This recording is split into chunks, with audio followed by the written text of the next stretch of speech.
How many of us, how many hands up in this room, who's got a self-help book or a management book, how to be a better leader, how to be a better something? Hands up. Everybody, Ria? Hands up, who opened one of those books in the last week? They work better if you open them. But why don't you? Why don't you? I was on Facebook a little while back, and I saw this advert for this book. I can't remember what it's called. Something like The Amazing You, The Brilliant You, The Amazing You that's Within, or whatever it was. And I suddenly realized it's missing one valuable piece of data. That's why these diets don't work, these books don't work. It misses one valuable piece of data. We're not all amazing. We're average. The gravitational pull is to be average. That's what's called the average. Mathematically, this must be true. So how do we break that gravitational pull? I'll tell you exactly how we do it. The brain is very, very powerful. Don't get me wrong. It's very, very powerful, but it's lazy because it does patternation. It's looking to find a pattern every single time. So if I put my hand out and you know I'm joking and I'm looking at you, you're thinking, does he want to shake hands? There's a twitch thinking, does he want to shake? Because you've seen that pattern. How many of you have driven down a road and don't remember 5 miles of the journey, yet we arrived where we wanted to go? Has that ever happened to any of you? I guarantee you were safe. What happened was the subconscious saw the pattern and said, oh, it's okay, you don't have to think about this. I've got this one covered. You carry on thinking about football or the children, whatever. I've got this one covered. And so it sees a familiar pattern. It basically says, oh, don't worry, I've got this one covered. Get on with it. And so that's the gravitational pull we have. Because the brain is only hardwired to do 3 things. One of the expressions I hate is get out your comfort zone. Why? Who wants to do that? I'm not stupid. It's called a comfort zone for a reason. Yeah, duh. Because your brain's hardwired. If you're cold, what would you do? Move around.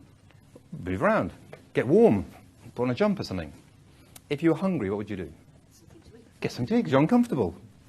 That's it. It's designed to keep you warm, move around, and as in the case over there, reproduce. Some people more than others. But that's what it's hardwired to do. So to do anything different, so you might think, yeah, I thought this. It says here in the brief, it says inspirational speaker, lazy brain. How's this going to work? It's not a good start, is it? Oh, I tell you, for me, there's a lot of philosophers who think actually we don't have free will, that our lives are pretty much destined. And for me, this is the biggest argument that actually free will exists. Because all of us have free will. The brain left its own devices wouldn't go through the discomfort of summiting Everest. The brain left its own devices wouldn't try and run 100 meters in under 10 seconds. The brain left its own devices wouldn't do any of these things. Yet you can, because you choose to. And that to me is absolutely inspirational, that we can override our subconscious by choosing to. And that to me is a really, really powerful point. I've coached so many people to represent the country who were not the obvious pick. They were not the obvious pick. You know, they were too short, too small, whatever. But they wanted it so much. And if you want your big, hairy goal, it will happen. Nobody ever set themselves a goal. You know, that's your gold medal. You set your goal here and you work towards it. And it's never linear. You become a resource gatherer to get there. Nobody just turns up every day and one day waits and says, would you look at that, a gold medal? It doesn't work that way. It works by you setting yourself big, hairy targets. Because when you set big, hairy targets, we then have purpose. All the research tells us that the highest performing teams, highest performing individuals have a purpose. I personally think far too much work is done on strategy in businesses. Far too much. Not enough is done on purpose. Because when Kennedy said in 1960, we're going to put a man on the moon and return him safely within 10 years, using technology we haven't even invented yet, using technology we can't even think of yet, and he did it in 9, that was a big, hairy goal. It doesn't always have to be stuff like that, though. It's what's a gold medal for you.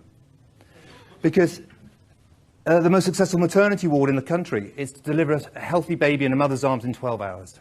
At Leander Club, where I coach, 80% of the Great Britain rowing team come from here. The purpose is so simple.